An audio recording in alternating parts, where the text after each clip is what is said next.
Hello, hello. We're back. Welcome back. You're glad to be back. Hi, Kane. Hello. Hi, Kiskin. How you doing, bud?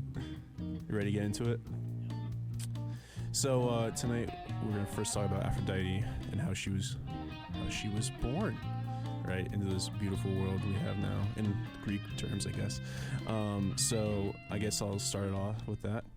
So Aphrodite is the goddess of love, and I think she's one of the cooler gods because how she was born is a little more weird, I guess. Tell us about that. Yeah.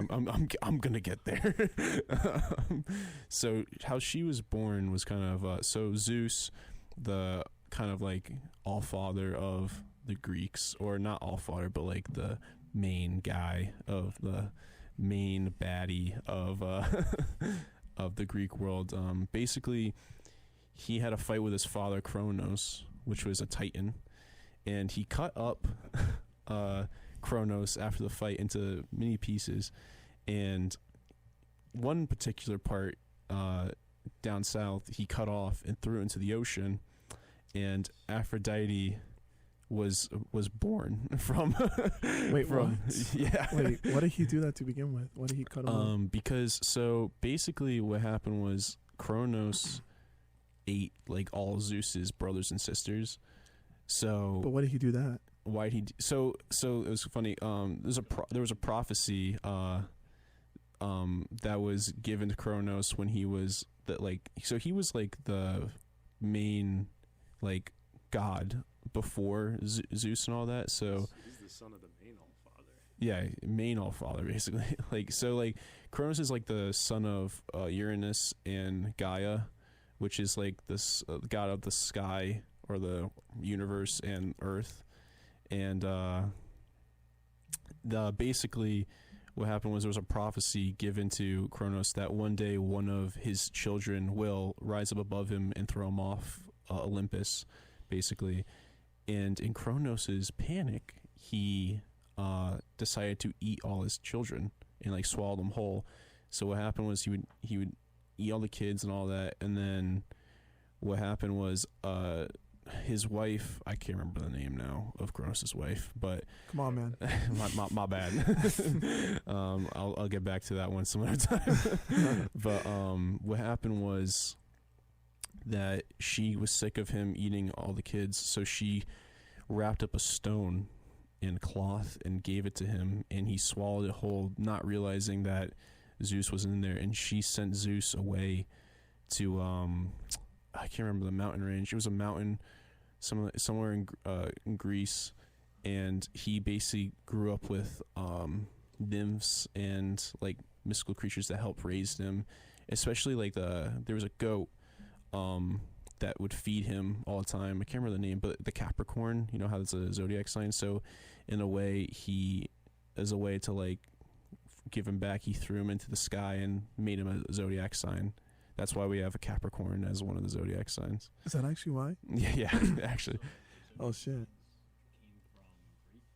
Yes, so like all the zodiac signs are from like Greek mythology and everything like that. And there's a lot of like examples of how they like were all made and like why they're all the way they are. Like that's just one of like the 12 basically.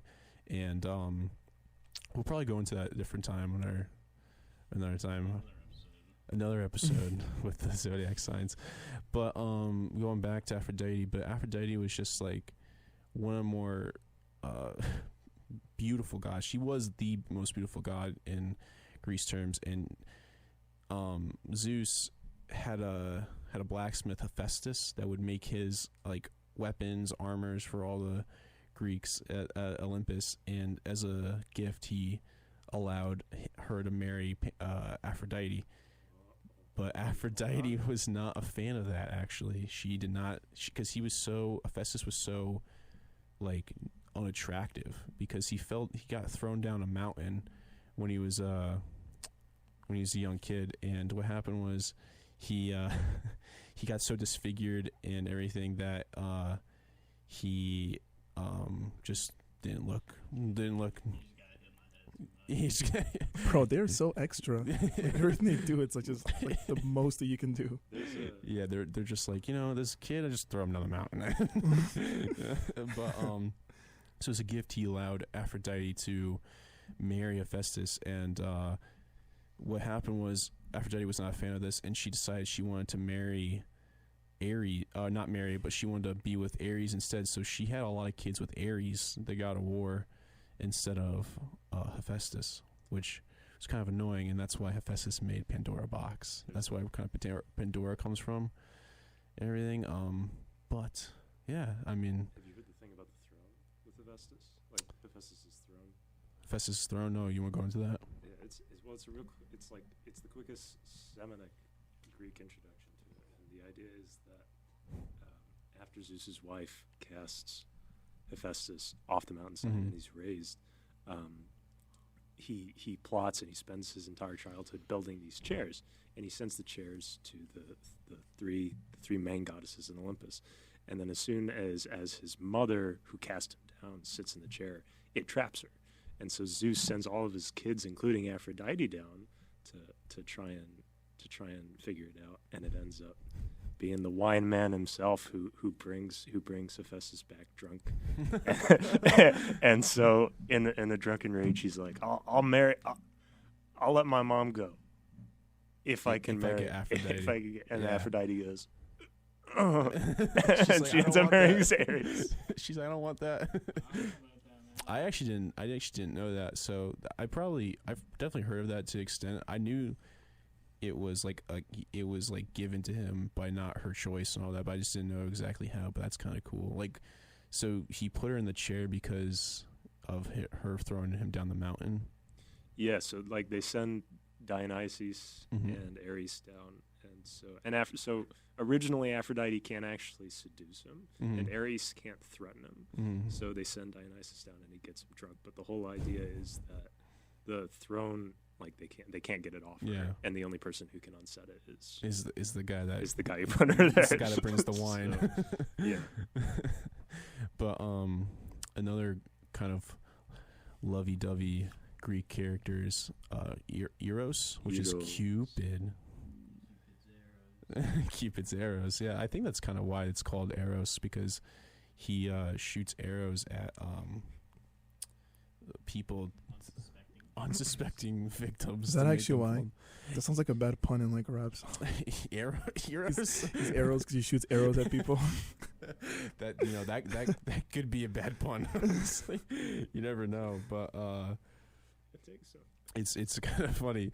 Yeah, so he doesn't really have like a major role in a lot of like the Greek stuff. Like he the most like main things he does, he just kind of like helps influence like lovers and all that, and helps people get together. But like people like a lot of people thought like in Greek that it was like Aphrodite doing that, but it was actually Eros that was like the person that helped that out. She was just a god of beauty and like all that stuff. So yeah, they worked together though. They did work together. You want to talk about the specific instance that they did? No, you want to? It's Paris. Oh yeah, Paris is the big deal, man. Oh yeah, we will. Yeah, Paris. Which we're gonna get into. Yeah, I know. I will definitely get into Paris. Yeah, because Aphrodite favored Paris for a good reason, and we'll probably definitely get back into that later. A little later. Well, we'll do that later. So until then, please enjoy one of our amazing songs off our playlist. We'll do "Bad Liar" by Imagine Dragons. Banger. Enjoy.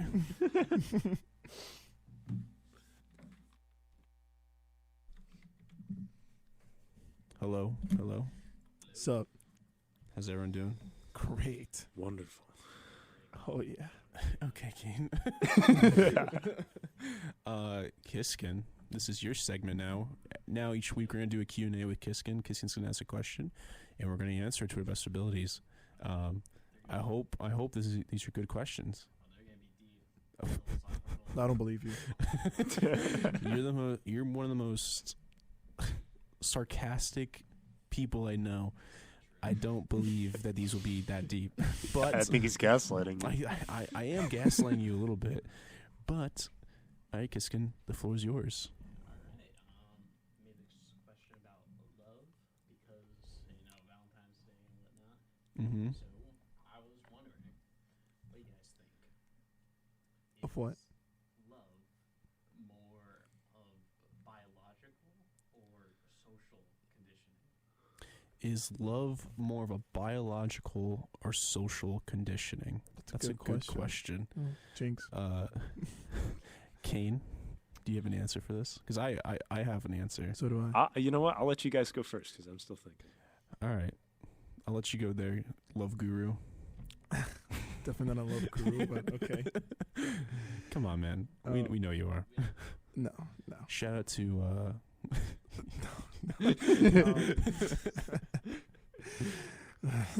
So shout out to Ivor's friend. No. Oh, Ivor's friend. Dude, my name is Ivor. Ivor, I said it right. What? You can stop now. What? I said it right. Oh, I understand what I did wrong. Hello. So the question, if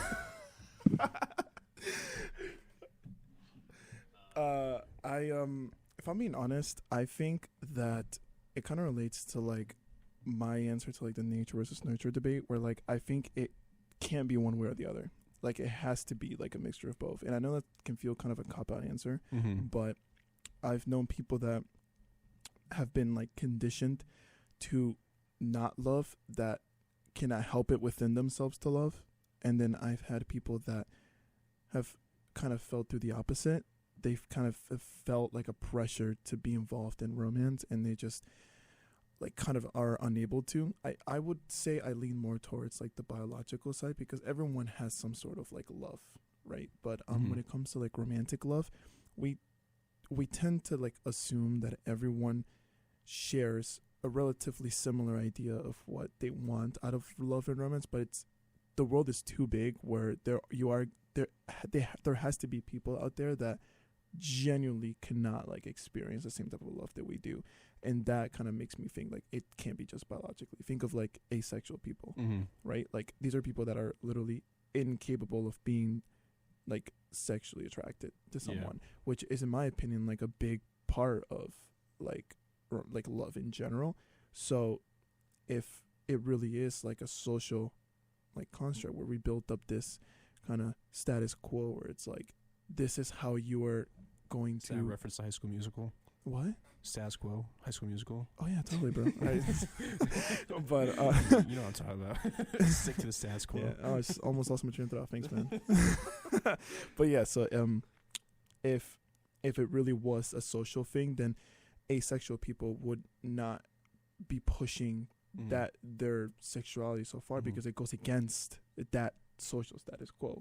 That makes sense. So I think love in general, but to stay mainly with like the Valentine's Day thing, just like romantic love, everyone expresses it in their own different way. Like you know, the classic, like the dad that can't show emotions but they show love and like doing things for you. Some people can look at that and say he's not really showing love, he's just doing something that he enjoys doing, but that is a form of them portraying their love. So that's why I think it's like both, and I can't for the life of me like say it's either biological or like a social construct, like either or. Like, does that make sense to you guys? No, that makes a lot of sense actually, because I think socially, like the asexual stuff is like more socially, and then because my brother is asexual, he doesn't like feel like one way or the other about a lot of things, and like I don't know, I definitely agree with you on a lot of the points, but I definitely feel like I'm a guy that's dated a few people, and I feel like nice, man. I feel not to brag, honestly, Oh, not to brag. Someone humble this man. I've dated some awful people. Dude, who hasn't? I'm sure they love to hear that. Well, if you're listening to this, you know who you are. Yeah, please grow and change as a person. And the ones that do know that I cared about them, you also know who you are. I made that pretty clear. You had to. But like I feel like as a person, I've experienced love as a few different ways, but like I've never felt like I think true deep love, and I just don't think that's like for me it's like I don't know if it's like, I think for me like I'm quick to having a feeling for someone, but I don't have like a really deep rooted emotion towards one.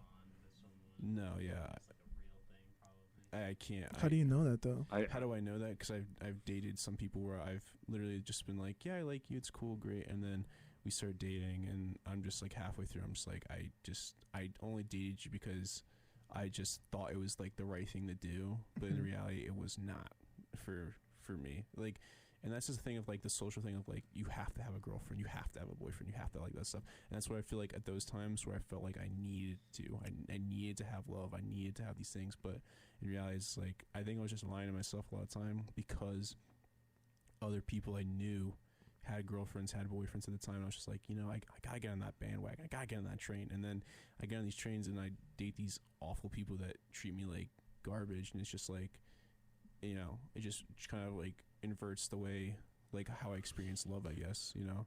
So to answer your question, I think love is more of a social thing than a biological thing. I think we can definitely experience deep love, but I think it's more of like, by social interaction, all these things, then we kind of discover like, oh yeah, I care about this person, I like this person, I want to be with this person, for all that stuff. So, Kane, you want to answer the question? Oh boy, you've got a lot to lead me up on.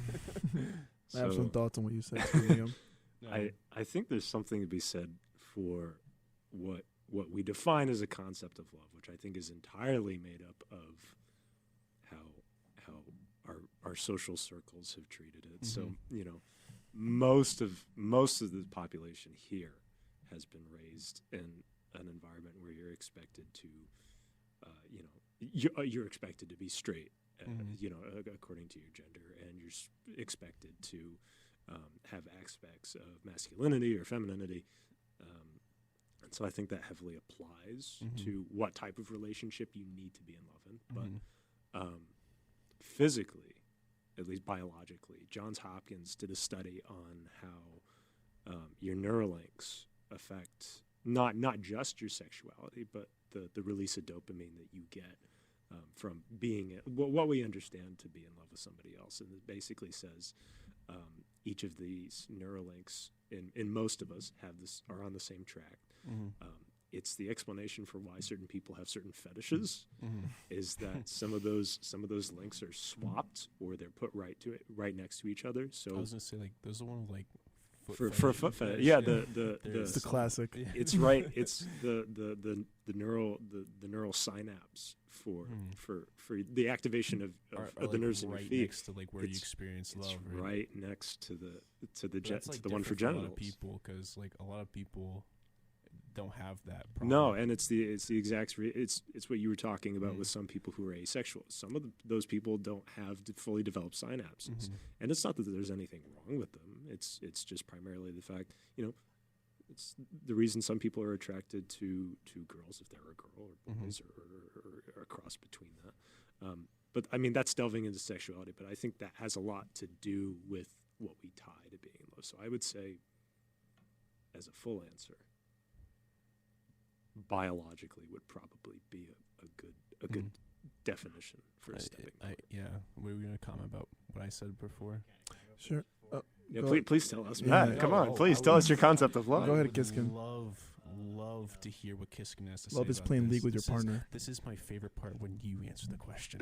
I never get an answer from you about anything. I would say that from my experience, there's two different forms of love, which is either you're attracted to someone or you're like romantically involved with someone.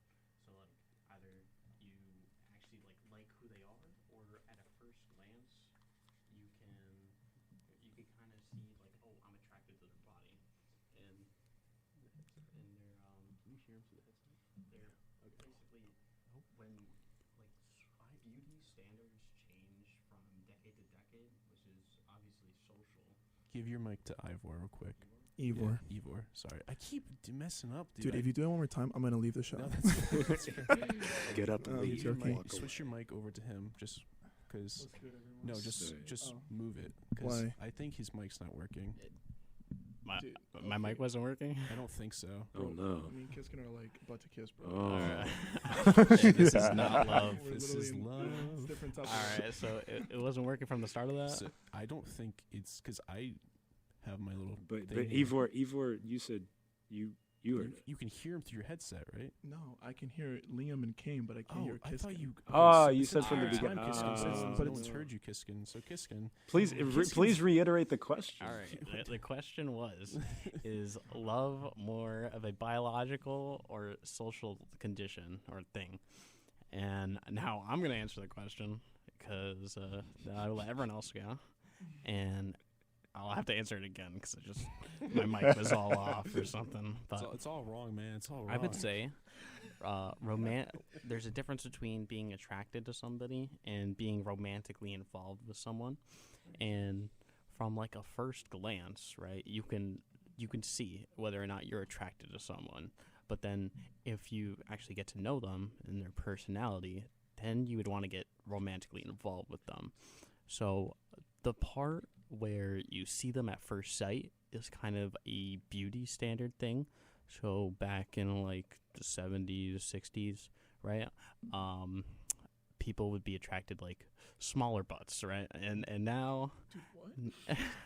now that we have gone, where we are now, we're attracted to a different beauty standard, which is the bigger butts or whatever. But I think that's part of the social conditioning that it happens between attraction, and I don't think that can really happen with being romantically involved with somebody, which is kind of the biological factor, which is like you're being attracted to somebody's personality or how they actually present themselves and all these standards. But then it can also be social conditioning because you see that stuff on TV from a young age. Maybe you just aspire. So I really don't know. If you want to go on whatever you wanted to say before, Ivor. I gotta say though before you say what you're gonna say. Finally, we get an opinion. After all the debates, without being on the mic, we could finally get a opinion from you. Yeah. So I wanted to quickly chime in to what you said, Liam, Mhm. about the you were like, oh, I kind of had to hop on the wave of dating, so I Mhm. dated a couple people and they were terrible. So therefore, you said that you don't know if like feeling like a true, genuine connection / love is something that you can either. Do you think that you can't like achieve it, or that you just haven't done it yet? Because dating a couple of people and having it be bad, I don't think should be representative of the entire experience of love. Mhm. Like, I haven't had a real, actual long-term relationship in a while, but I still, maybe it's because I'm a hopeless romantic, but I still, You should never date again, Liam. yeah, I still, like, I will never, like, stop trying to find someone with someone, because that's kind of what it's all about. I think if you see romance as something where you have to get to the end goal, like, immediately, then you kind of miss kind of like the beauty of the initial, you know, like the meet cute, and then getting to know the person, and then that's actually where you develop the love. So I think maybe it's interesting to think about, maybe when you think too much about the end goal, it kind of hinders your ability to develop that bond with someone because you're so focused on getting that. So I just kind of want you to expand on what you said earlier. 100% right. No, definitely, like, for me, like, this is a segment about me, I feel like, now. But definitely for me, like, love is definitely a very weird thing for me, because It's not supposed to be normal, man. no, especially for this guy. Yeah, had to. But for me, like you said, like, the end goal is Yeah. kind of like what overshadows a lot of the relationship for me. I feel like, 'cause I feel like I need to get on the relationship. I'm there. Okay, I'm in the relationship. Great. I just try to, like, kind of groove into it and, like, chill out with it. But, like, for me, it's like, I feel like with a lot of the relationships I've been in, like, I wasn't always like that with them. I think it was Mhm. kind of like a more, like, recent thing where I just feel like I need to have this, like, solid, like, this needs to be like this. And I realized that, like, that I don't really, like, the emotional connection's not there. It's just kind of like it's like building, like, a building with just scaffolding and nothing else. it's just kind of like having like the structure there, and then not having like the like the windows or the office floors, the floors, and like the roof. Like it's just kind of like we need this to be there, and then as soon as this is all structurally safe, then it's about getting into like how I would really feel. Because like for me, like it takes like probably like a few months for me to be like, yeah, this is like great. Like I actually feel in love. Like I don't feel it like instantly. For me, it's just kind of like a thing of like the goal of getting what I need, like getting a girlfriend, getting this and this and that, and then just being like, okay, now we start building all that. I don't think like only like one or two people I've dated that I was friends with beforehand, and they were actually really good relationship because I actually had like the structure on the inside. But like some of the few I've dated where it was just kind of like don't really know them, just jumped into a relationship, just ended like in a train wreck basically, because I just never really got to like the meat of like how I felt about them, and that's kind of like how I function, I guess, with that. But I don't know. That's just kind of So I think your analogy with the building is actually pretty good. You have the structure there. I think the structure is honestly the willingness to want to try with someone is half of the structure itself, because that's what's gonna let you, like, to me, what I said before, it's like the experience of the initial months is like the cement and the windows. That's when you build like the building. That's what people say. There's like a 3-month rule where it's like if you feel it after 3 months, then it definitely is meant to be something, you know. And I think like you said, it's like it kind of seems to me that like, and you know, I think the wave experience is very common, very respectful, you know. Everyone goes through this, just so you know. I think that it's kind of it's kind of hindering, you know, like, because one, a feeling is a feeling, and you cannot force a feeling. I don't care what anyone says. You can't force a feeling, because like feelings are something that us humans have tried to understand for millions of years, have tried to express it in everything, even art form. We had to resort to art, aka express it without words, because feelings are something that we literally cannot explain with words. So when you try to force something in like a goal-oriented, like logical way, like it's probably not going to work out, because you're going to set these linear expectations on something that is by nature so abstract. Yeah, no. Like, let yourself feel is basically what I'm saying. Can I pose a question? I guess it's to both of you. Yeah. Go ahead. I feel like this is like just like what's up with Liam? What's up with No, Liam, it's yeah. no, I like so. What's wrong with him? Well, it's a combination of the two things that you guys talked about. You said you've never felt true love. No. And Ivor said you would never stop looking, you know, to try and pursue a relationship. Yeah, like I've never felt true love either, but I know, like, I believe that it is out there. What I said, I don't believe it's out there. I wanted to ask for both of you. I mean, say in a perfect world, you do for some reason find out that it exists. You find this person. That'd be the day. Now hold on. The question is not past it. So you get. I mean, years into this thing, right? You've dedicated time. You've dedicated money. I mean, you spent flowers on Valentine's Day. Not enough money. So much effort. I wanted to ask I mean, well, I guess both of you guys almost, because I know Ivor kind of posed it. If you lost that, if you knew that you had found true love and it had gone, would you continue to keep looking if you knew that existed? Like, if I knew true love existed, would I keep looking? Well, yeah, you found it, and now you've lost it. Do you think you could find it again?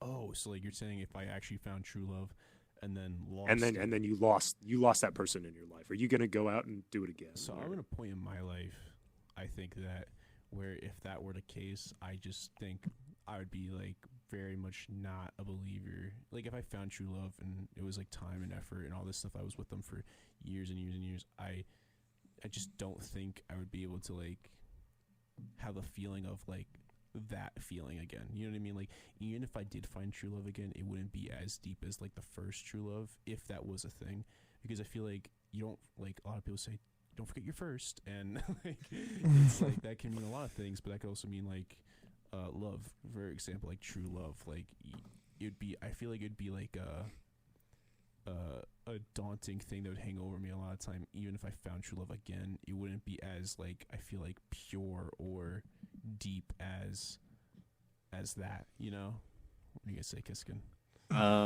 Well, I'd like to say that the thinking about true love is that it's everlasting. So I think like the idea of losing somebody that's quote unquote true love wasn't true love in the first place, or else the person would love you back. Because at least in my opinion, love goes both ways.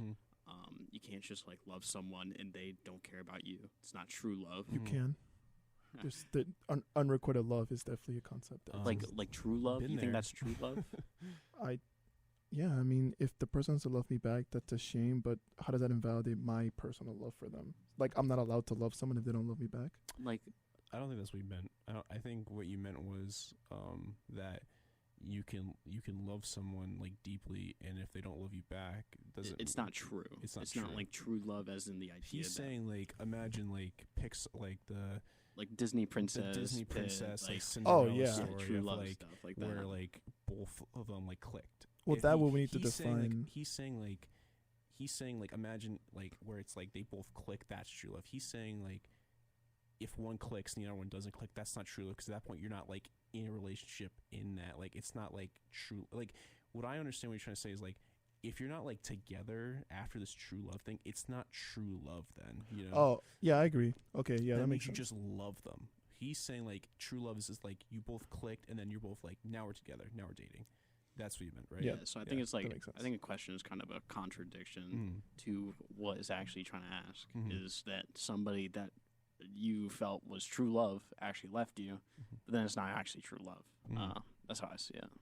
No, I think I agree with you in that sense, you know, because at that point, I guess it's not true love. I guess it's just kind of like you deeply love one person, but one doesn't love you as deeply.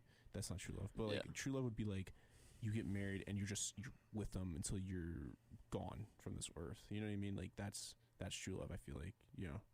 Well, yes. I mean, I would say that's true. I mean, this is the first time I'm thinking about this, so my opinion is going to be very like kind of in the moment.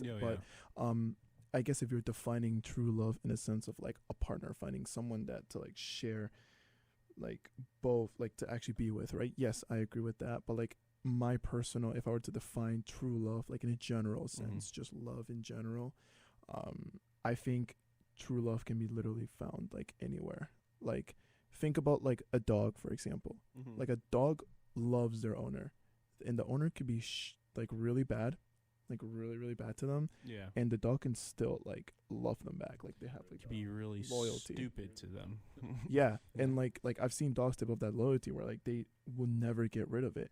So if the owner doesn't love them back, I still believe that dog defines true love, because what they feel is pure genuine love for someone. That's why dog is man's best friend. That's what their dog exactly. That's what dog's been friends. So so like if that's why like I agree with you in like the romantic sense. Absolutely.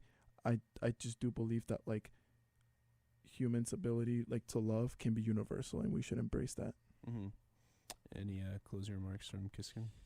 I'd say I mean, I think true love is probably more of a overall thing instead of a perspective thing, because obviously someone can love someone back and think that they love them, and then therefore in their mind they're having true love, but on like a meta way, it's not actually true love. That's how I see it. No, I definitely think that was a good question, not gonna lie. I think it's an important one for a lot of people to think too, because I don't think a lot of people think about this on their own, you know, especially like hearing like four guys that have all had different love lives. Kane's in a very committed relationship. Me and Kiskin are, we're there. I love something else. I really love something else, all right? Love League. Yeah, you love League of Legends. and just being that guy. Yeah. There's no problems with it. No, I'm okay. I swear. I'm fine. I'm good. Please. All right. We'll be right back and talk about the Trojan War and talk about Paris's perspective of the Trojan War. Until then, please enjoy Young Blood by 5 Seconds of Summer. And we're back. Welcome back. Nope.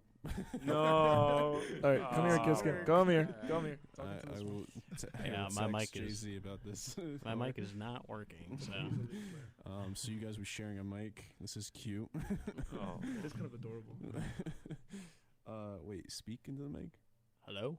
Oh, works great. Awesome. That'd be kind of bad. Two mics stop working. So for the last segment, we're going to be talking about the Trojan War. Lovely story. And we're going to talk about it through Paris. What a good way to talk about love by talking about the city of love, basically. Not the city exactly, but the character. Oh yeah, not. I was about to ask he's you pulling why it up. is Paris like the love city? It's, what? Why is Paris the love city? Oh, I don't know, man. I don't think he means the city. I'm not talking about France. It's all right. All right. I'm glad we got the Kiskin approval, man. It's great. So basically, we'll go into this. Trojan War. I think a lot of people learn about this in school. It's a fun thing to learn about. It's a war between Troy and Sparta over love, basically, and mostly it's caused by Paris. So to get into it, Paris was a guy that was born in Troy, and his father was Priam, and his mother was Hecuba. Yeah, you said that right. I said it right? Yeah, I got no clue. Okay. thanks, man. I'm glad you know nothing. Basically, when he was born, his mother had a dream that she had the son of the. She had a torch. She gave birth to a torch that would burn down Troy, metaphorically saying that she gave birth to a man that's gonna ruin Troy and like wreck Troy, basically. She wasn't wrong to an extent, but in a way, like, it scared her so much that she made her husband, who made a servant, Achilles, I think his name was. Hold on, I am blanking right now. His name was Achilles. His name was Achilles, I think. I can't say these names right. They're hard names. But Achilles was a servant of Priam that brought Paris into the woods to leave him to die. And a few days later, he came back and found that Paris was still alive and being taken care of by the nymphs in the forest. See, this is any father's goal. Yeah, just to throw their kids in the woods and see if he lives. Hey man, it's one way to find out. Is he strong enough? So basically, Achilles felt so bad for Paris that he actually took him as his own son, raised him, and hid the truth from his king.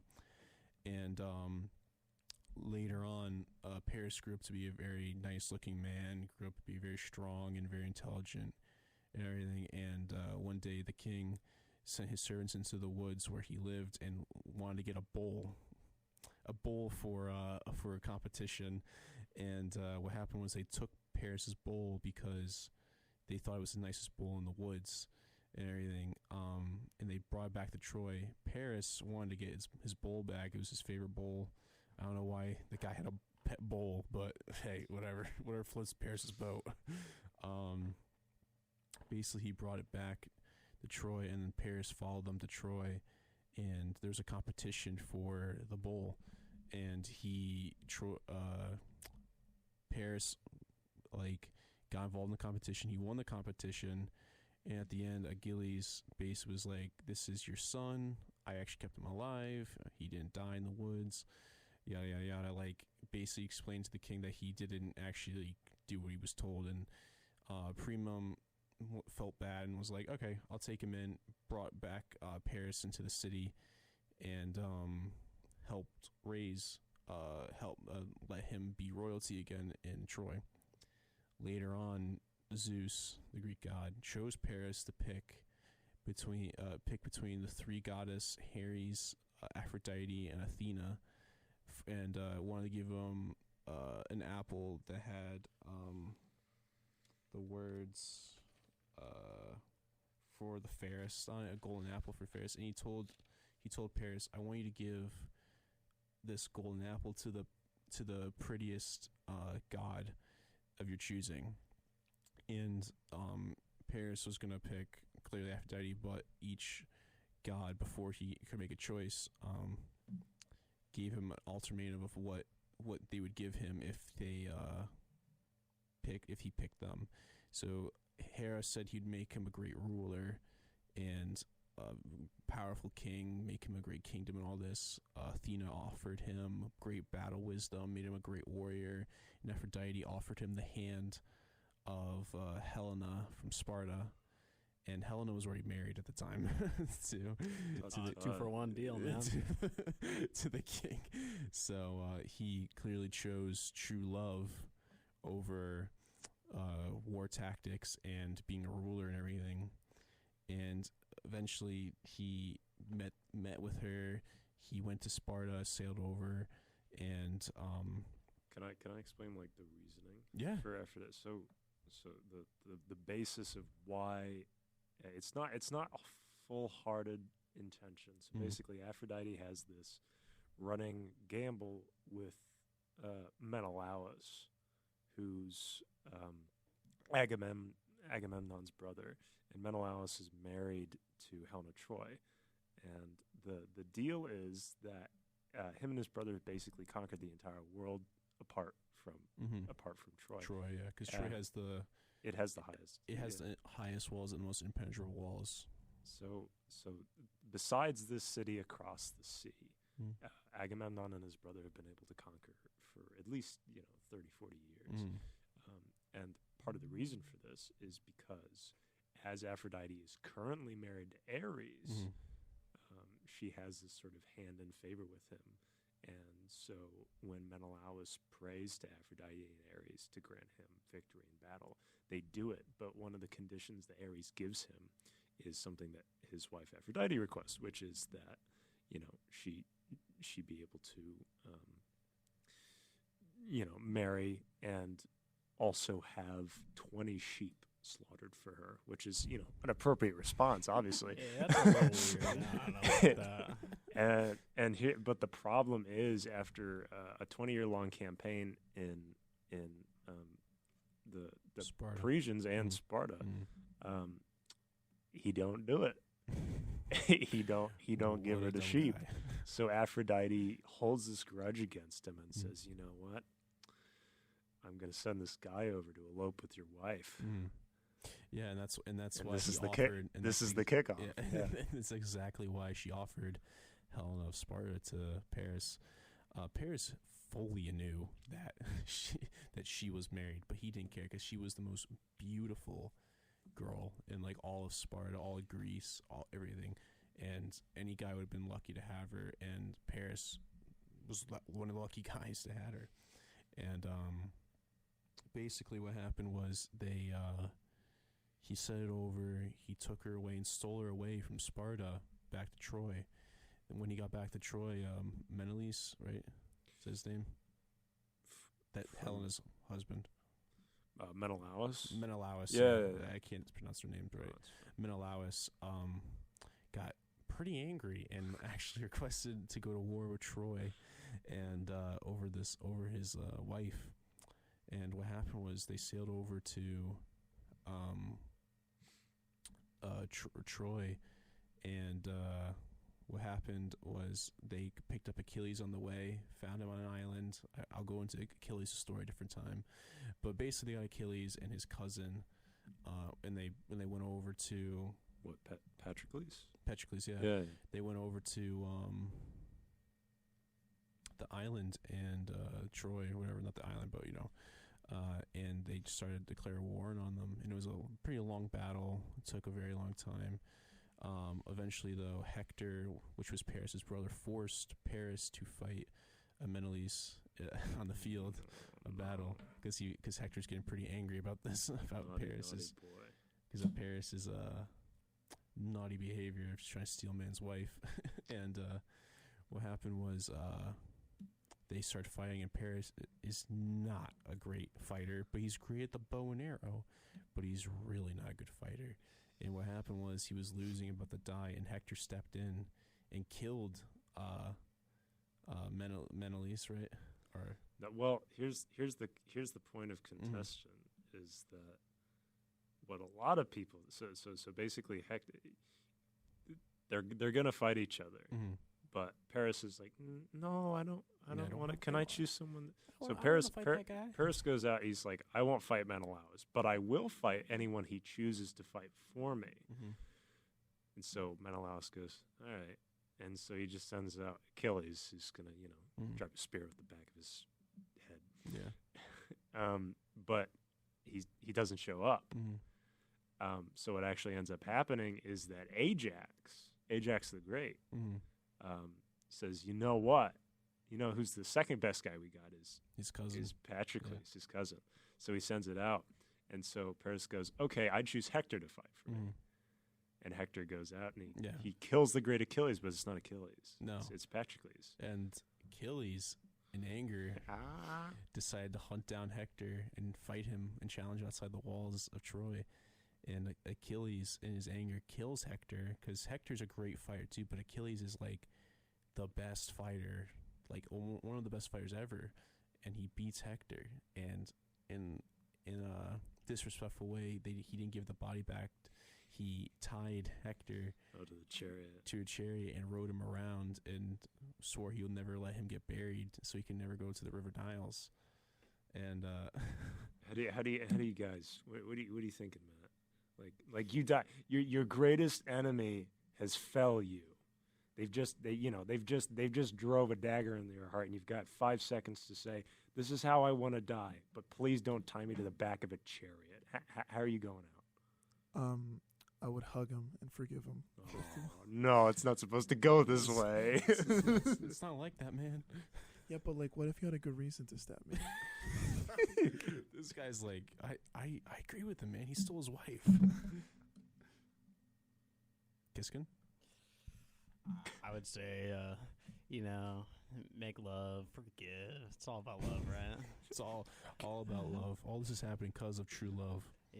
You forgive and forget. That's my motto, man. Forgive and forget. Yeah, man. I stole your wife. Will you forgive and forget me? Hey, why not, man? You only live once, right? Yeah, true, man. True. You don't want conflict. But can I say one thing? Yeah. As someone that knows absolutely nothing about this history and is just learning it for the first time, I feel like all of these characters, these people in like mythology, seem to experience like the absolute peak of like human suffering. Oh yeah, like extremes on all ends. Yeah, and extreme love, extreme hate, yeah. extreme like everything. Yeah, and I think that's probably why they're able to be so philosophical too, because they experience like the full array of the human experience, like to it, like the unbelievable extreme to the point where like they have to have it figured out by then, like like that. Like what you said, like that sounds like the utmost form of betrayal. Like bouncing back from that, like your wisdom is probably like maxed out. Sorry for speaking in video game terms. No, it's fun. We talked about video games last time. Nice. But to basically finish the story, eventually they get into Troy by using a Trojan horse and hiding in a horse. The city Troy pulls in the horse, and at night the people of Sparta jump out of the horse and burn basically the city to the ground from the inside. During the fight, with the help of with the help of Aphrodite, Paris was able to shoot an arrow right into Achilles' heel, which caused the death of Achilles, which is the most vulnerable part, the only vulnerable part of Achilles that can allow him to die or get hurt. And in response, someone shot Paris with a poison arrow, and the sad end of Paris actually is he died from the poison because he tried to bring him back to his wife in the mountains, which was a nymph. He actually married a nymph that took care of him for a while when he was growing up. A nymph, like a nymphomaniac? No, like a nymph, like a pixie or like a mythical creature. Okay. You learn, man. You learn. And Thetis was right. What? Thetis was a nymph, right? Thetis? His mom. Yeah, Achilles' mom. Yeah, it was. Because like the dipping and the And Okay. that's how Achilles is only vulnerable to heel. She dipped him into the River Nile, right? yeah. From the heel by grabbing his Achilles heel and dipped him in, but only his Achilles heel was the one part that didn't get dipped that made him vulnerable in that one spot. Was that on purpose? It was by accident. Oh. Yeah, she hates her son. Yeah, she was like, I want to make him It's a weak. big L for her. I want to make him weak in one single spot, the Achilles heel. And basically the nymph that married Paris refused right before, though, he died. She regretted the choice and was going to save him, but he sadly died, and that was kind of the end of Paris. That's kind of like what happened to Paris during the Trojan War kind of story. It was I kept it very brief as much as I could. I didn't want to go into great detail. But funny enough, I have Achilles, the Greek hero, tattooed on my thigh. Why? I like the idea of a man that I like the idea of a man. I like the idea of men. Yeah, man. Yeah, men are cool, I guess. I like the idea of men. That's it. All right, guys. Good night. No, I like the idea of the thought of a great hero that is very, very invulnerable, kind of in every spot except for one weakness, and that's kind of makes him just as human as everyone else. So like I like to think of a lot of people that are just like in my life very strong figures, but in reality like one thing could just wreck them like any other person. So that's why I have him on my thigh. Kind of like you want to be like invulnerable on the outside, Mhm. but then you got like one weakness inside. Yes. It's kind of like relating to stoicism. Yeah. If you know what that is. Oh, No, I don't. What is that? It's like kind of being like the best person you could be and not really showing emotion on the outside, Mhm. but then so it basically looks like you're Achilles. But then you So got that's me. Well, this is terrible. Is that me? This is You're talking about me? terrible. Don't show emotion on the outside. oh Keep no, going. you definitely show emotion. Hopefully. Huh? Which one? When? But yeah, kind of like an Achilles heel would be like the tipping point. Yeah. No, I like a lot of the tattoos I have like a significant meaning, except for the recent one I have. But No, the meaning of that one is the game. it's a video game. But everything else I have, it has a significant meaning of mythology. I'm a big mythology nerd. This is why we do the show. But also the point of the show too is to talk about like, a lot of these things of like true love and all these things, and like talk about like history so people can learn, but also give our opinions about these things. Like the story of Troy is a great story, and it's not just about a battle. It's about kind of like the cause of true love and how true love, if you just get hyper fixated on that and just try to like have that so hard, you can actually burn everything around you. And that's kind of like going back a little bit to what I said. That's why I don't believe in true love. Tut, So many thoughts. So many thoughts.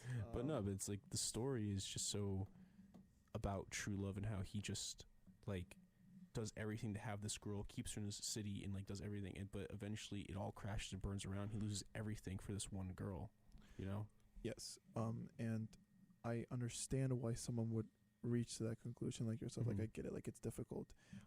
But the way I would see it is that even though she did eventually betray him, Mm-hmm. what well, he she never had. betrayed him. She actually Oh, sorry. she truly loved the guy. It was a thing of just like the carelessness of just being so fixated on having her. Yeah. Well, I think even though it didn't have like a happy ending, I guess quote unquote happy ending, I think again, it just kind of goes back to what I say. Like, I think people see love as like there's like an actual end to get somewhere, or like it's Mhm. supposed to like last forever. But like the way I see it is like they were able to love each other as long as they could, and that stretch of time Mm-hmm. it's just so much better and more impactful Mhm. than what it eventually ended up ending. Because I mean, maybe that's just the way that I see things, but like Mm. I value like percentages, I guess, in this aspect of Mm. time of love, rather than just like like none of what they did was for anything, because it eventually ended. But the eventually it's just one moment. How does that invalidate it's about everything the time else? you had spent with them? Exactly. Yeah. And I will always see it like that. And I know it can seem unrealistic to some people. Mhm. It can seem kind of doom and gloomish. I know we as humans do have this natural tendency, like when we like something, we want it to like continue. We want it to be forever. But also part of what I think is that I think love, and in this case, it was so beautiful because it was so temporary.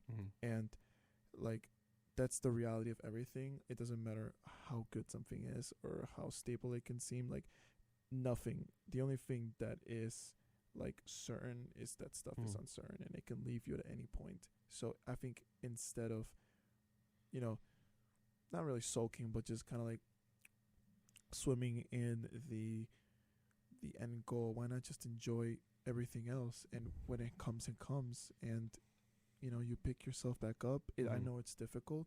I really know it's due. But like, when we start to see life in a whole rather than just like the one piece at the end, then I think it's not as bad as like people make it out to be. Like, I don't see that as a tragedy, in my opinion. No, yeah. Again, it's all about perspective, I think, about the story. Like, a lot of people hear like the Trojan War and they think, oh, it's just a war story. It's a lot more than that.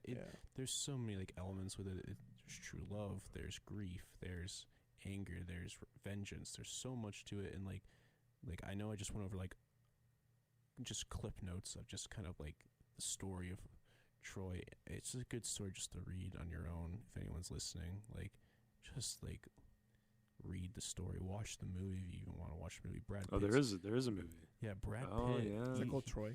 Yeah, it's called Troy. Brad Pitt My dad loves that plays movie. Achilles in Troy. If you want to see a great looking guy, Orlando play Bloom. a great guy. Oh, boy. Yeah. There you go. I suggest Troy, and you can also see Legolas in the movie. Oh, nice. Yeah, he's Paris. He's Lord of the Paris. That's my guy. Oh, nice. I don't know what the name of the actor. It's Orlando. It is Orlando Bloom. Oh, is it Orlando Bloom? Yeah. Oh. Yeah. There's what's his name is there's a bunch of Who folks. plays Hector in that movie? Salamanca? Oh, some guy. I don't know who that guy is. Salamanca. Oh, I thought you were making a Breaking Bad reference. I'm so sorry. Oh, Tuco.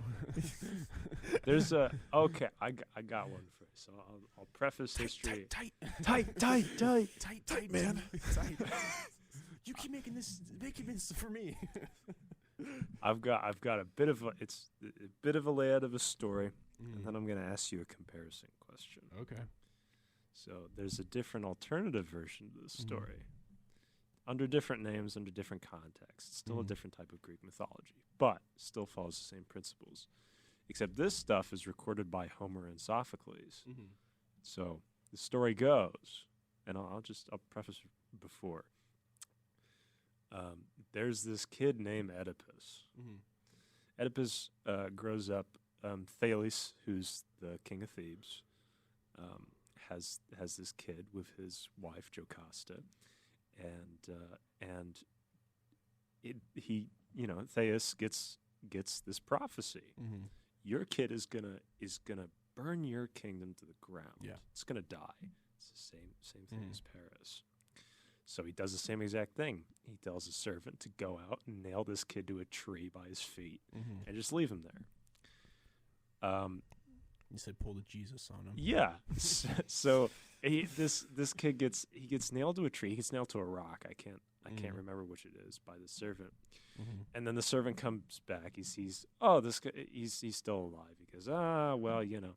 So he pulls it out. An important thing to remember is that in the prophecy that said he was going to burn is the one who carries the mark. They don't say where the mark is. So, kid gets raised in a forest. He comes up. Is this about Kratos? No. It's close again. So he comes up as a servant to like a decently wealthy family, and at a party, this random guy who's Thales' brother comes up to him and he drunkenly says, "Oh, blah blah blah. You're his kid. I recognize you. I don't know how, but I do." So this guy kills his uncle. Great. Just does. And What a story. and then he basically has to flee the town that he's grown up in. And because he's he has to flee this town. And guess where he goes? He goes to a crossroads. And guess who he runs into at these crossroads? He runs into his dad. But of course his dad doesn't know who this guy is because it's a random 20-year-old guy. Yeah. He thinks his kid's dead. And so this entire caravan of royal family comes up, rolling down. But he refuses to move off the road. This guy's just like killed his uncle. He doesn't care. So this entire caravan stops. And they're like, get out. He's like, no. And so he just kills them all. He kills his dad and he kills like 15 foot soldiers. This guy's on a murderous rampage. And so he goes back to Thebes and he goes, huh. No, go ahead. Go ahead. Why is there so much murder in this story, He's man? This is scary. This guy's like, I'm in a bad mood. He didn't get his nachos at the bar. This is just like a psychopath on his like daily like mission, man. American Psycho and Thebes. Oh, this is that what it's based off of? Yeah, the movie came first, then the story. So this guy goes to Thebes where the king is now dead, and they're like, oh my God, there's this cool looking guy who's a soldier, and you're great. And Jocasta goes, oh, you're a good looking guy. It's funny enough. I killed my dad. No, but he doesn't know any of this. I know, yeah. So he's like, and so everybody's like, oh, somebody killed the king at the crossroad, and he's just going, I don't know. So they take him in as king. They're like, you know what? If you marry Jocasta, we'll make you in as king.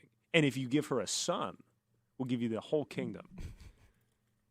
So guess what happens is that What?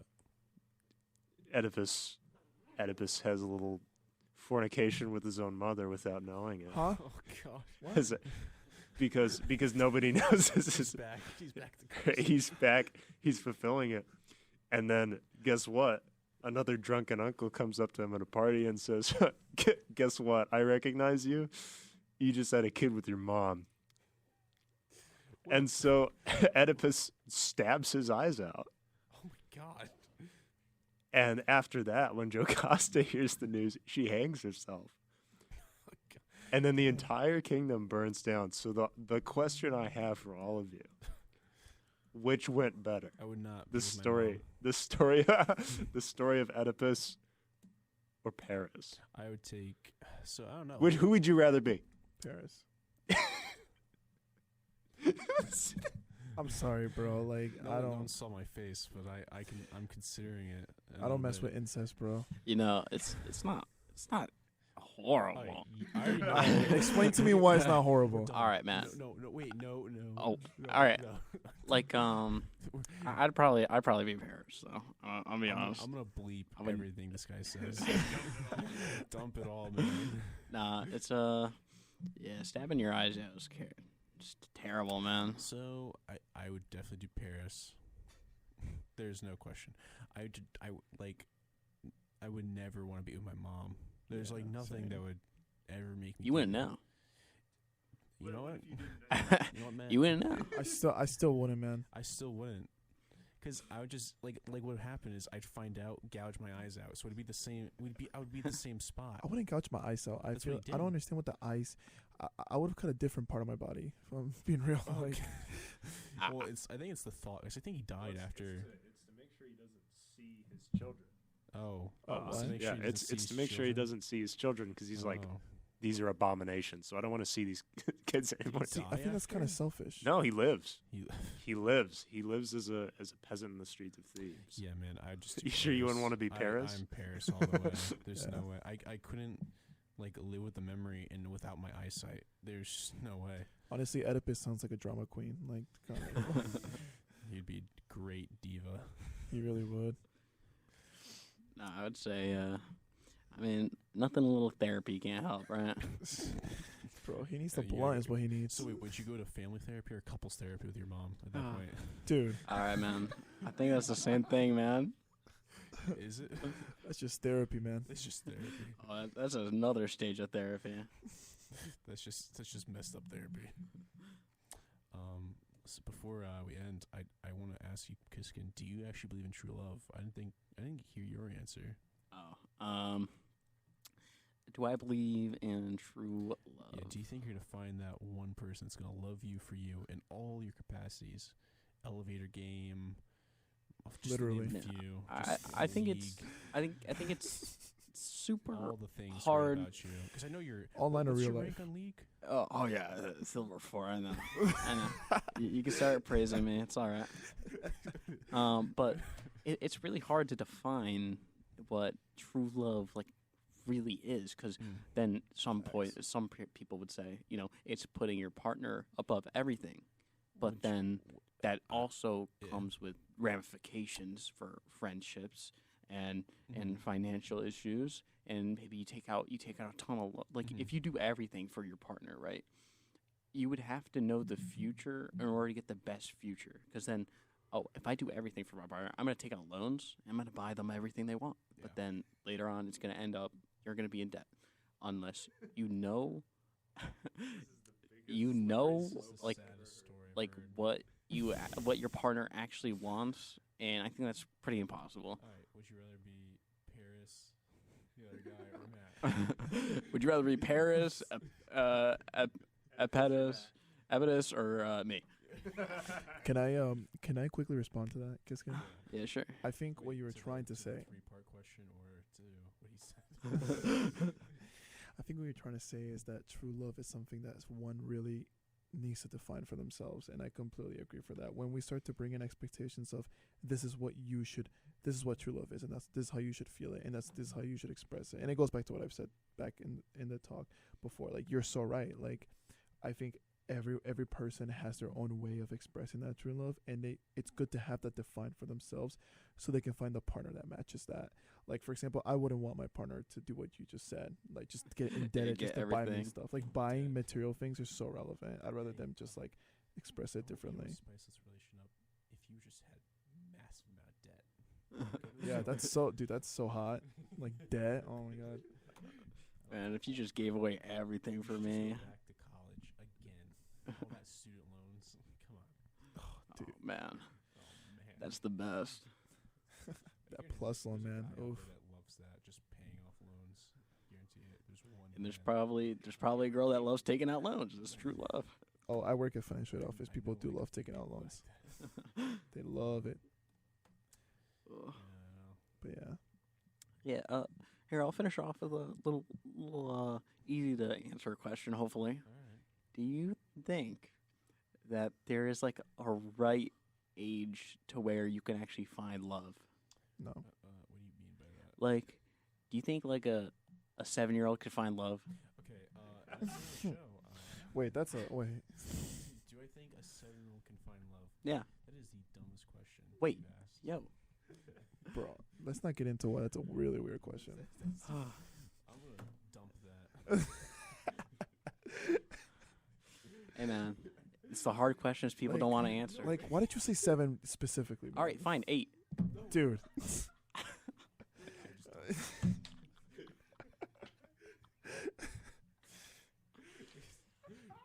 All right. Whatever. Kiskin is hereby whatever. kicked out of the podcast.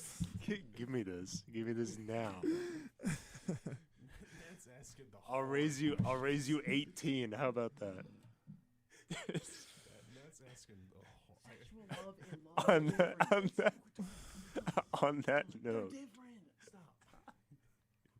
I don't On, that. on that note. On that note. Happy Valentine's Day. Late Valentine's Happy Day. Valentine's Day. Valentine's Day, and I'm looking for applications for new co-host. He's gone. He's leaving right now. I can He's never- out the door. I can replace you. I don't think I can replace you. Oh. It's entertaining. Thank you so much, man. I really needed that before I left in tears. No, overall Matt's joking, and Matt's a great guy. And, I mean, it's not a bad question, but it's not a question I'm gonna answer. Cop out. That's what. God, That's why we dumped it. It's in the dump. it's a terrible question. It's a terrible question. People are gonna be hearing this, and it's gonna be dumped, and they're gonna come back and hear just me saying dump a lot, and that's a bad question. Yeah, don't answer that if you want to keep your tuition. Don't answer this if you want to stay out of federal prison. There you go. And dump. But yeah, I mean, We fit our ding dong spot. yeah, so that's it for the show. Any final for anyone that wants to say anything, except for Kiskin. I think I have some final remarks. No. Yeah. Please refrain from saying them. Yeah. Please. We just got on to the next day. It's 12. Congrats. He's right. What'd you say? We're on the next day, man. What's that mean? It's 12. What does that mean? It's 12. Oh. It's the 16th. Happy Thursday. Yep. Wonderful. Oh, 4-day weekend for us. That was final remark. Yeah. I have a final remark. Make sure to watch Puss in Boots: The Last Wish when it comes on rent, because it's a really good animation It's movie. already out. No, I know. When it comes to like video, digital, Oh. it also got nominated for the Oscar, and root for it to win because I Did think you- it's a did good. you enjoy it? Well, I mean, if I didn't like it, why would I tell people to watch it? I don't know, man. Are we sponsored? Hey guys, so we're sponsored by Puss in Boots. So Dude, that movie please- goes. So please come to the movie theaters. You can see death in the movie. Yeah. So villain of all time. And, Unironically though, I think he's one of the best. he's nominated trophies for best performance by definitely Puss in Boots. Oh yeah. It's, go to Disney Plus.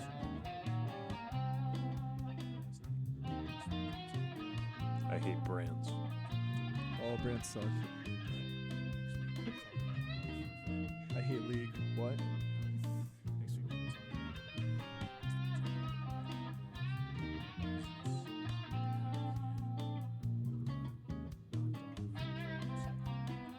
Can we talk about like real people that like live? It's like I don't care. Show me sources right now. Literally. Like, do they have an Instagram? Okay, thank you.